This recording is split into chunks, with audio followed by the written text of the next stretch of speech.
Wow, hello my people. Thanks for subscribing to my channel.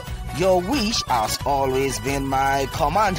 Thanks always. Well, meanwhile, this is another one. Alright, this is another one.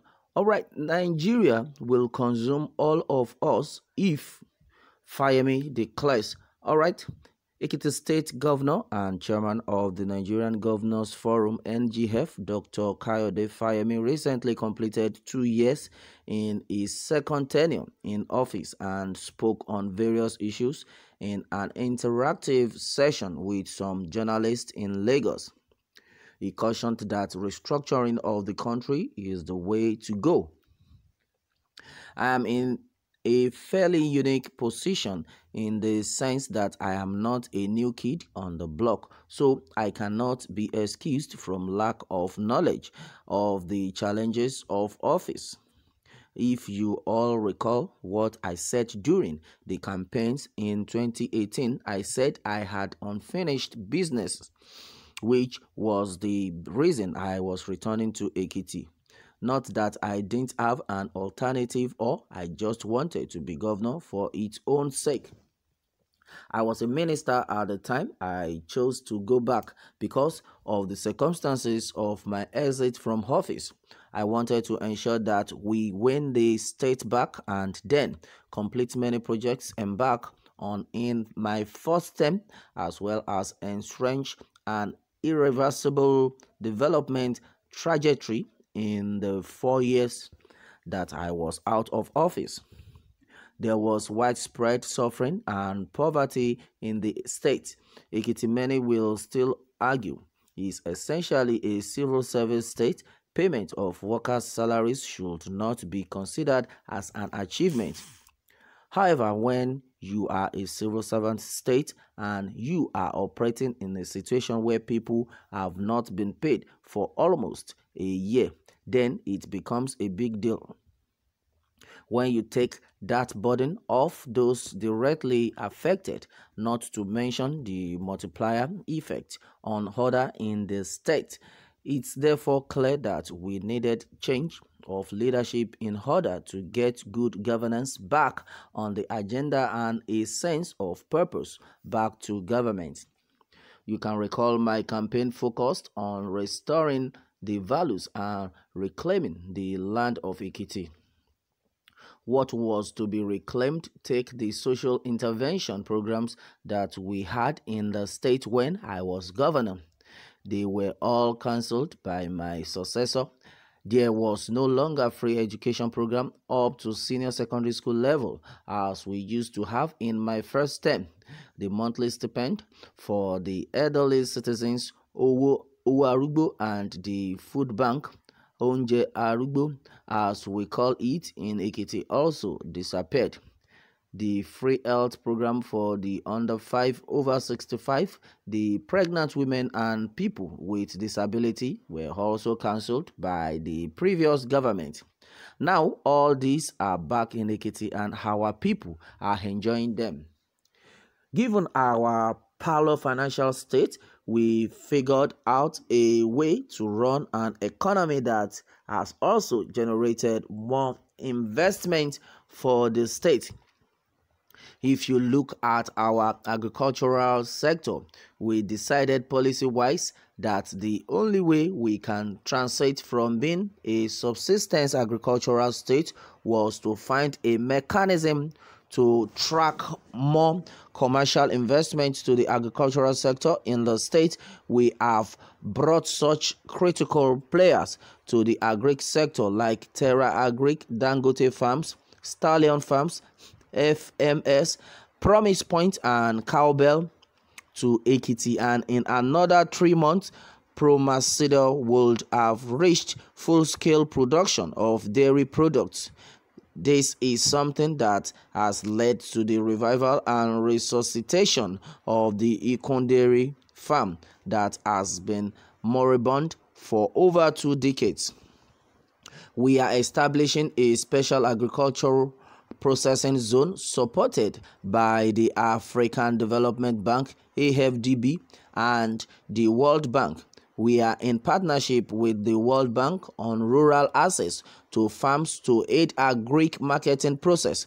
Basically, what that does for us is open up the state by fixing the feeder routes linking the farms to the market, roughly 1,000 kilometers of rural roads in addition to other agricultural infrastructures have been done. In terms of road, one of the most critical roads we have that some of you have passed and complained about is the Ado Akure road. When you go on that road, you will know the problem we have with the so-called federal roads. One of the very first thing I did on coming back was to secure support of the African Development Bank to fix the road.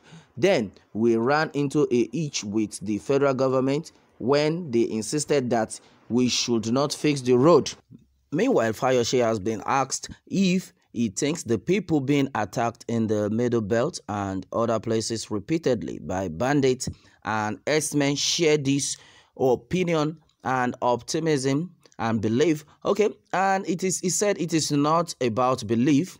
They are Nigerians, apart from the fact that they were born here. They live here, and whatever you are, a resident or a full-blooded citizen, you want peace, you want security. It really doesn't matter. Nigeria is not just a geographical space, but also a living space, and you want to derive benefit from it. But the reality is that if we do not fix this country in the manner that responds to the yearnings of the citizens, it will consume all of us.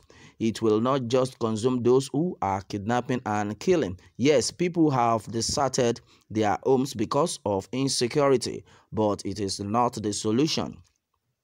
The solution is that we must make our country livable, and in making our country livable, security cannot be uninterrupted. That is one of the things that must be developed so that we can respond adequately to the immediate challenges in our community. If a stranger enters your village, within 5 minutes, the local chief would know.